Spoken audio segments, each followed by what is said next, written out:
Hi, my wonderful friends, my listeners. How are you? It's Roni here, your midlife bestie. And this is a special solo episode of Navigating Life After 40. I think I'm going to start a new series that's called Holding It All In. At least for this episode, that's what it will be about. And for Holding It All In, we'll talk about just the real stuff. We've had one of these conversations before. I probably called it something else in a previous season. But for this one, this is the heavy stuff. This is the stuff that we don't always post about, but we carry with us every day. So today, I'm going to talk about the emotional load of caregiving, especially during this time of life, as we call midlife.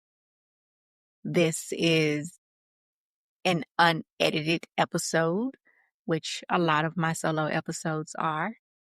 But this one in particular, it's not going to have a lot of the touches to it, just the usual, but not a lot. But if you are going through it, if you're going through this time where you are being a caregiver or you've been through it, then this episode is for you. Because one thing is for sure, you are not alone, and neither am I.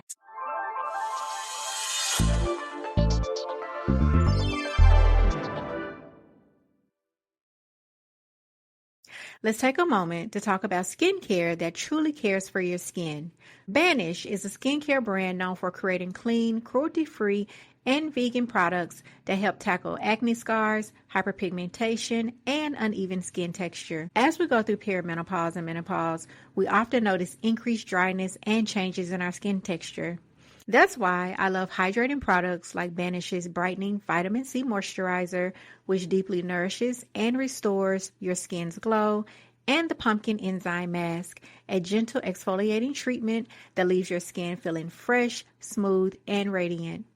Banish products are made without harmful chemicals, artificial fragrances, or dyes, so you can feel confident about what you're putting on your skin. Save $5 off any order by using my code LIFEAFTER40, that's LIFEAFTER40 at checkout. You can visit www.banish.com to start your journey to healthier, more radiant skin today. So, a few weeks ago, my mother had a stroke. Thankfully, she's recovering and she's making progress. But you guys, it has been a lot. I know my mother as someone who has always been very strong and independent with a voice that commands the room. And now just watching her try to regain that independence while still having to depend on others, it's been very hard to see. I don't think that I expected to step into this role just yet, maybe in another 15, 20 years. And not saying that this particular incident would have happened because that's not what I'm saying at all. But what I'm saying 15 to 20 years is when age naturally brings that need where you find yourself having to check in on your parents a lot more and being there for them in different ways than usual. But now I've been showing up, as a caregiver, making sure she gets to her appointments, helping where I can, and just trying to stay strong. But it's been emotional. And honestly, there have been moments where I've had to pause and just cry because it's a lot.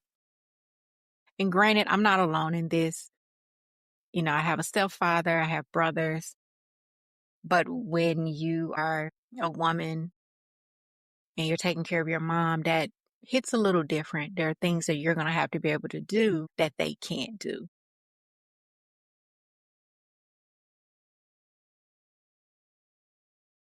So I want to talk a little bit about this unexpected grief. One of the things that have been coming up for me lately, and even before this situation happened with my mom, there's this pain that I feel when I think about the possibility of her not being here. It's a deep ache. I'm not sure if you have ever experienced it, those of you listening, if you've ever experienced it or not, but it's this deep ache. It's like the umbilical cord that's always silently connected us would be cut. And there are times where it just hits me out of nowhere and it brings tears to my eyes because I just cannot imagine my mom not being here. I'm thankful she is still here now, but I just can't imagine her not being here. And here's the thing. My mother and I, we haven't always been close. Our relationship has had its ups and downs, especially in my adult years. But over the last few years, I've seen her trying with her children and trying to be the mom that she wasn't when we were growing up, or saying the things that we always needed to hear. But even with that, I just cannot imagine my life without her in it. I often joke sometimes that if my mom were to pass away, that someone would have to pull me out of the casket because that's how deep that pain runs for me. It feels like there's a detachment when I think about it. But again, I'm grateful. I really am. I'm grateful that my mom is okay because, it could have been worse. It could have been a lot worse than it was. And thankfully, she made it to the hospital in time because it could have been worse. And so I'm just grateful to still have her here on this earth and to have the time with her that I do have. But I will say that I've been juggling a lot between work, trying to build a coaching practice, my podcast, and now adding caregiving. Just most days, I feel like I'm carrying the weight of 5 different lives. Like there needs to be a clone of me. I know most of you listening or watching are doing the same thing. You're checking in on your parents, you're managing a household, you're trying to keep your own dreams alive. But caregiving isn't just helping someone walk or take meds. It's the mental and emotional burden that creeps in during those quiet moments. It's the worry, the guilt, the am I doing enough thoughts? And no one sees that part, especially when you are considered the quote unquote strong.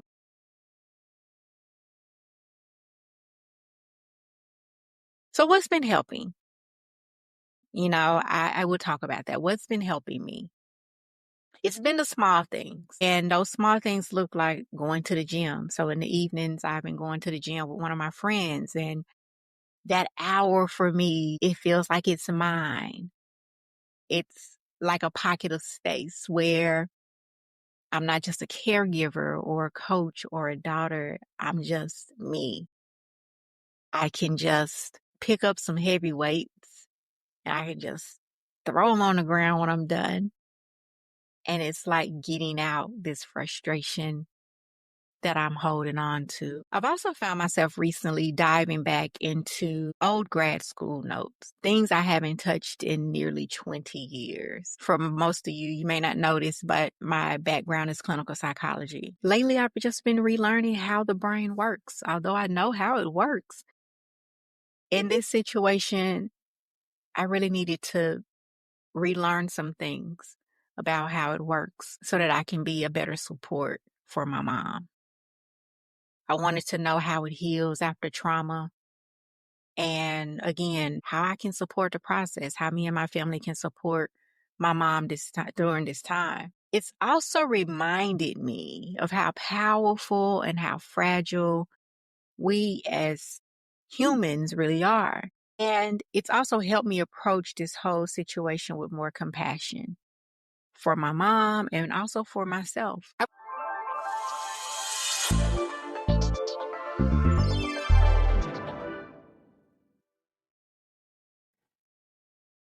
Let's take a moment to thank our partner, Black Girl Vitamins.